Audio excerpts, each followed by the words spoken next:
Greetings. The three big elements of fitness are strength, endurance, and flexibility. Now, of those three, the one that is the most important is flexibility, by which I mean mobility, agility, litheness, suppleness, pick your word, but it has to do with the ease that you can move. Strength, yeah, you got to be strong enough to stand up. And endurance, yeah, you want to be able to walk around the block. But if you can hardly move. So specifically with older folks, anybody over 40, you're starting to age. You don't like it, but that's the fact. Anyone under 40, you should be young. If I'm going to say either old or young, 40 would be about the cutoff. And it's not so much that it has to be that way. It's that your lifestyle settles into what it is, and you stop maintaining. The target audience is older. You define what old is: 50, 60, 70, 80, and the kind of stretches that you need to start with. So it's probably not for you, but for your parents, for your grandparents.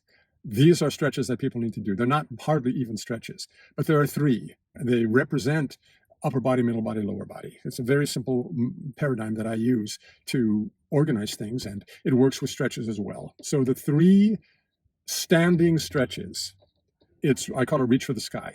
You put your hands right on over your head, your elbows as close to your ears as you can, straight and far back, almost arching backwards. And you reach for the sky. You're not reaching just with your arms, you reach with your torso, with your middle body. You really stretch it out. So it's like there's a handle on the top of your head, and you pull yourself up. You stretch your neck, you stretch your spine, and meantime your shoulders are extending right on up. So you're reaching up. Then you tilt to one side like a swaying palm tree. You're the Eiffel Tower, and then you're going to be swaying back and forth, and it's a side stretch. It's not about lower back flexibility. This is not that. It's about stretching out the obliques. You reach up, you arch back a little bit, you arch to the side. Moving forward, not such an important thing because people are slumped forward almost always anyway. So that's very simple. Reach for the sky, and then tilt. You can shift your hip to one side and shift your shoulder to the other side, and there's a nice stretch. Put your hips forward a little bit, or rather like a 2 o'clock, 1 and 2 o'clock, a little bit to the one side, and then a little bit to the other side. You'll feel things in your back, in the side of your lower back. Maybe not you, absolutely promise you. Your mom will, your grandfather will. Getting people to do things is just practically impossible, but if you do it with them, learn how to do it with them. You can be a blessing. They were a blessing to you. Now you can be a blessing to them. So that's the reach for the sky. The second one is middle body, and it's the hula. You're going to be the big belly man. You're going to arch back and put your belly forward. Then you're going to swing it to the one side and swing it to the other side. You can do a full circle, a hip circle, or you can just do a sort of a C.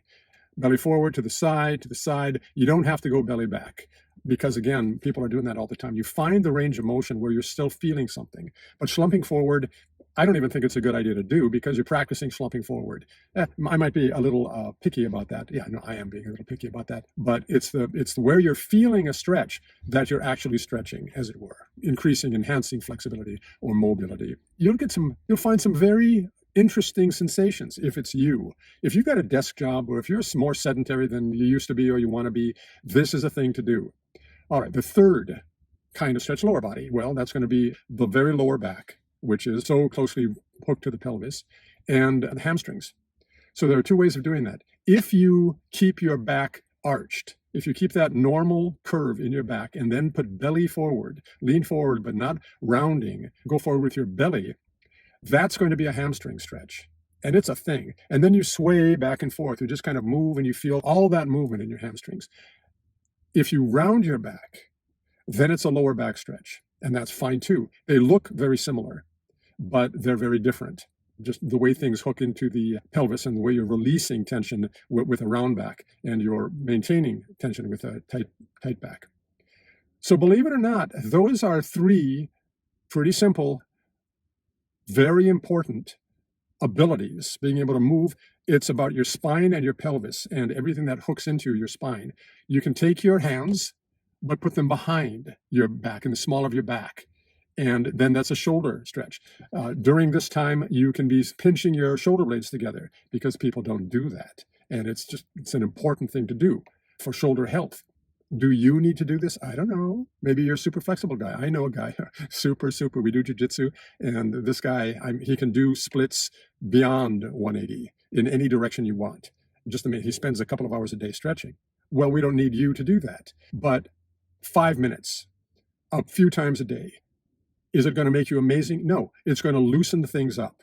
You're going to get a little bit better. Now, there are a couple of tricks that you can do. One of them is you hold your breath. You fill your lungs up, you go, ah, and you hold your breath. Your belly and your lungs are full of air, and you hold it and just kind of hold that position and then release it. And you'll find that you might move a centimeter or an inch or more down into the stretch that you want to go. That's one thing. The other is there's a productivity protocol called Pomodoros. And you can go online. There are just online clocks, but it's basically a pattern of 25 minutes of work and 5 minutes of rest, or not rest, but of doing something else.